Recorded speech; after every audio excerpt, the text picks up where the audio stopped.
What's going on YouTube? Today we're talking about the college football playoffs, and it looks like they're going to expand, but before we get into it, let's move the chains. Alright, so if you haven't heard already, the college football playoffs is likely to expand. What it seems like the ADs, the athletic directors, were saying from all the Power 5 conferences and all the other schools was that, it was destined to happen anyways, but because of the world that we're in right now and some circumstances, lots of these schools need more revenue quicker to hold and carry from their non-revenue sports. So if you didn't know already, college football makes the most revenue by far, and actually most college sports don't really make anything, they actually lose money. So in order to have those sports, college football makes the money and gives it to them from these schools. So that is why they want to expand the playoffs, because whenever a team from a conference gets in, the whole conference makes money. So even a school that goes 10-2, they're going to benefit from, say, like a Clemson going in if you're in the ACC. So it seems like it was already going to happen, probably like 2030. But it looks like now, it's not going to happen this year. That's a little too soon. 2022 though, 2023, those seem like the possible years for college football expansion. And I gotta tell you, I'm a little bit torn. And I don't know how to look at it. I think it's funny, first of all, that I'm wearing a UTSA, Texas San Antonio jersey in a college football playoff video. Likely the Roadrunners will never make it into the college football playoffs. If you're a UTSA fan, if there's one of you out there, go Roadrunners, I guess. Is that what they say? I'm not a fan. I think the jersey is cool, but I'm a little torn. Because look at the playoffs right now. There always seems to be like one or two teams that doesn't belong. Oklahoma, lots of people are going ban Oklahoma from the playoffs, which I think is crazy. And it's a new year every year. Washington, Michigan State. Some people are saying Notre Dame, but Notre Dame's situation is a little different for me because they lost to Clemson, probably one of the best teams in college football, one of the best ever, one of the best defenses ever at least. And Clemson went on to make Alabama look worse than they made Notre Dame look. So, but there always seems to be that one team, okay? I think we can all agree with that. One team that doesn't really deserve to be in.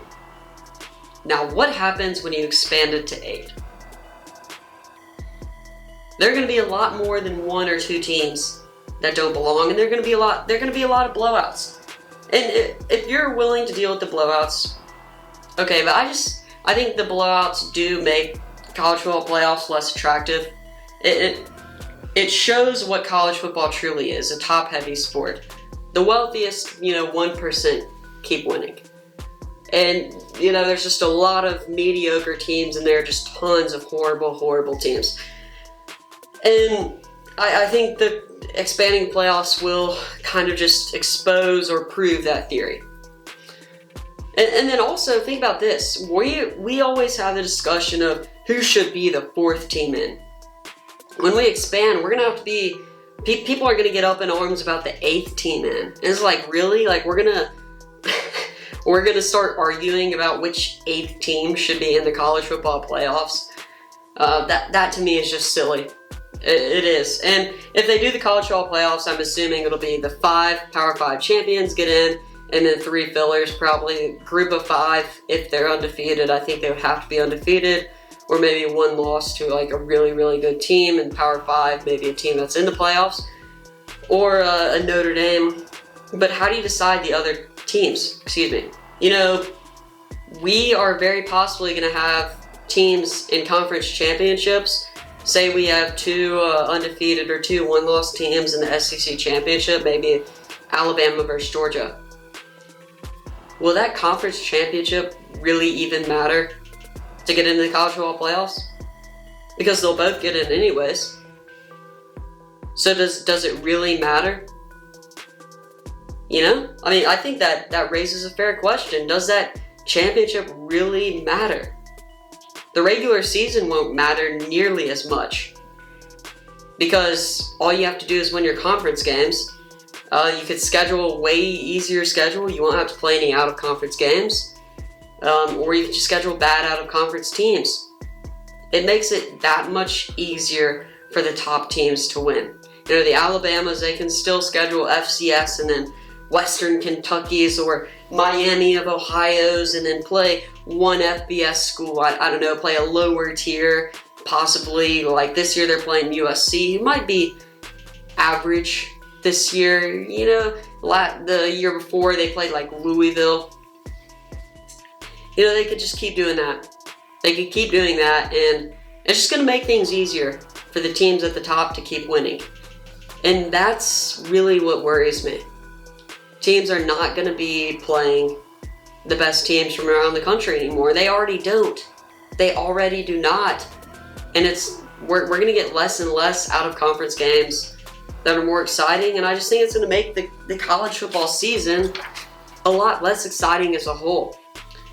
And like I said, you know, we could very much have conference championship games that don't mean anything other than a conference championship trophy, which I guess is pretty important, but really teams have their sights on the college football playoffs.